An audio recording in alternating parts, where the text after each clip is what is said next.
Hey guys, how's it going?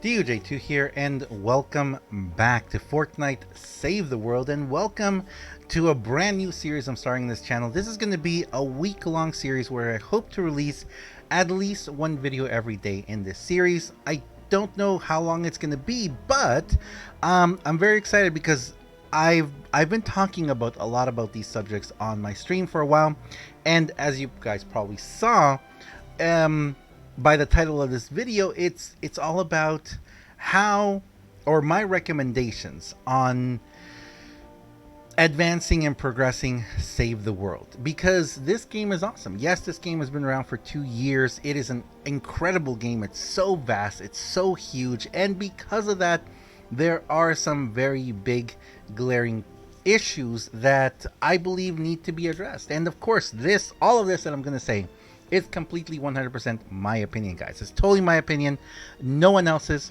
I don't want you guys thinking that you know I'm speaking for anyone, but it also is very much a series that of videos that I want to bring, so that hopefully if someone on at Epic Games is wondering, hey, I wonder what DUJ2 is, what his recommendation would be here, that they can see that. And if you guys have come to my streams, you know that we've talked a lot about these subjects over and over and over again over the course of, well, the last couple of years. The first one today, what I want to do is I just want to talk with you guys and break it down, because we're going to do like an overview of everything, of what Save the World is, where it started, the whole thing, and some of the biggest issues that I feel are with Save the World. So this is a bit of an introduction. For a lot of you guys who watch my stream, like I said, you guys may have heard these before, but we're going to talk about several issues. We're going to talk about, the first one is playing with others.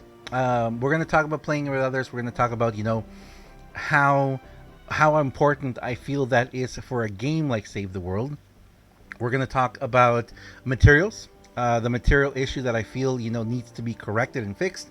We're going to talk about the AFK issue. We're going to talk about people, how the AFK and that whole, rigmarole thing. We're going to talk about the gold and the store, the item shop, how I feel it's really, really good, how I feel it could be improved, and how I feel that it has actually come to be a detriment in some aspects for Save the World. And finally, this is what I have right now. I may add more to the series. We're going to talk about the founders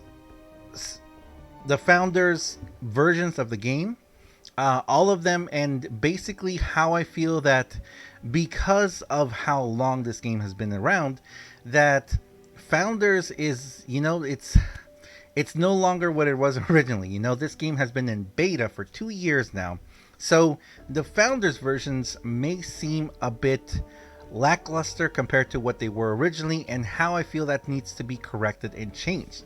So we're going to go through all those, like I said, in individual videos. I'm going to break down each individual concept, and we're going to go through it. But today, for the introduction, I want to talk a little bit about my experience with Save the World, because a lot of people ask me that. A lot of people say, how long have you been playing Save the World? What do you think of Save the World? Etc, etc. So when I first played Save the World, actually when I first heard about Save the World was way back in, I don't know, it must have been like 3-4 years ago maybe.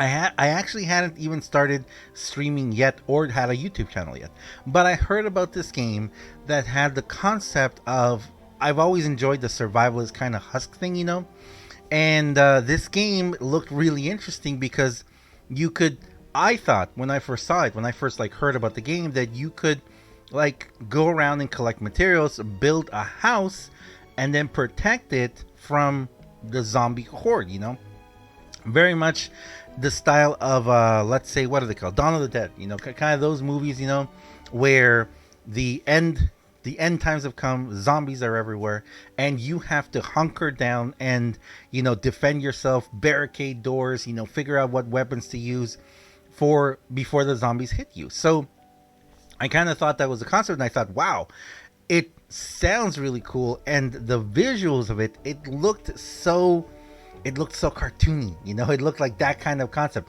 Every game that I had seen up to that point was going more gritty, it was going more visceral, more violent, blood and gore, and everything very, very like that. But this game seemed for lack of a better word, cartoony. And I thought that was really, really, it looked fun. So I waited for Save the World. It got pushed back. There was no information about it. And then, then in 2015, I believe, is when I heard, because I believe it came, yeah, 2015, I heard it was going to come out again. It was going to come out, you know, so I was like, okay, here we go. Then it got pushed back again.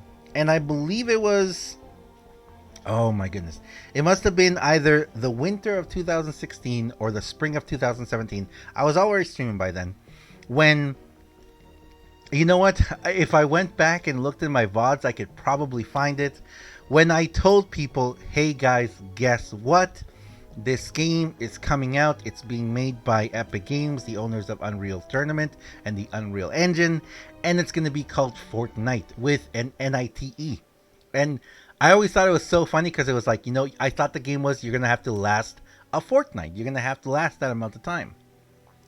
And it just seemed so cool to me. And so as soon as I could, I pre-ordered. I actually tried to get into the pre-alpha, but I wasn't able to get into it. And at that time, I had a very, very small YouTube channel. My streams were relatively much smaller. So I didn't really have, you know, I couldn't really contact Epic and be like, hey, could I be one of your content creators? Which I would have loved to do that back then, because there was something really cool back then. Back then, they had a system where when you pre-ordered, you could actually choose to be one of 10 or 9, I think. You know what? I forget now. But there were several people that you could join a group. You could join a clan or a commander. You had commanders, and you could join them and be part of their group. And there were actually weekly challenges that you could do, and you could compete with everyone. And I joined this one. I don't know who that is. Some people have told me it's a certain YouTuber. I just picked it because it looked the most like the Piganati logo, so that's what I went with. And that's the one that I became a part of. And the way they did it was, and you know what? I wonder if those videos are still out there from those content creators. But on YouTube, there were all these YouTubers who were going to have weekly challenges. You know, you could see who built the most, who defeated the most husks, who advanced the most in the game. And this lasted, you know what? I don't think it lasted more than 4 weeks or so. Maybe it lasted like 2 months maximum. But the top group, the top people, the top contenders got V-Bucks and stuff in the game, which is really cool. And it was really interesting because when I actually was able to get into the game early, because I bought the limited edition, which there was no ultimate edition back then. So I pre-ordered the limited edition, and as soon as the ultimate edition came out, I actually bought it. You can actually watch a video of me doing that on stream. It was fun. But I think when I first found out about Fortnite, when I first started playing it, it was not what I expected. Fortnite seemed so different, and the concept of it was so different and so wonderful. The fact that you could build these different things when you first went into the tutorial, when you first do that first tutorial where you see how they've built the base and that those turrets and everything, I still want to get those turrets in the game. But it was so interesting. It was so interesting how Save the World, you know, how the game was presented to us. Amazing. And yes, I know some people are asking, where are those lore videos? Yes, I did promise a very long time ago that I would do some lore videos. I want to do them because I believe that the lore in Save the World in Fortnite is very, very interesting because of the conditions we're in. But we'll talk about that in a future video. So that was my introduction. That was my introduction to Save the World. That was my introduction into this amazing game.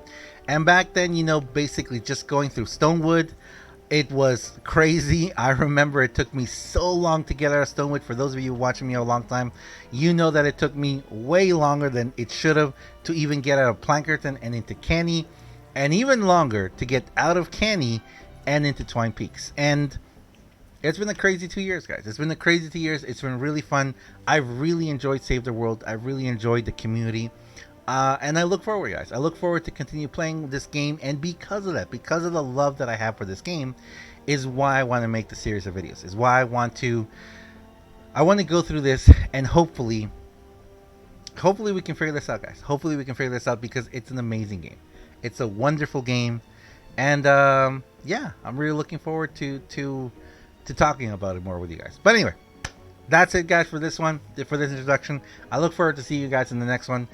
As always, I am DUJ2. If you guys enjoy this video, if you enjoy what I do on my channel, please do me a huge favor and have yourself a wonderful day. Thanks a lot for watching, and I'll see you guys in the next one. See ya.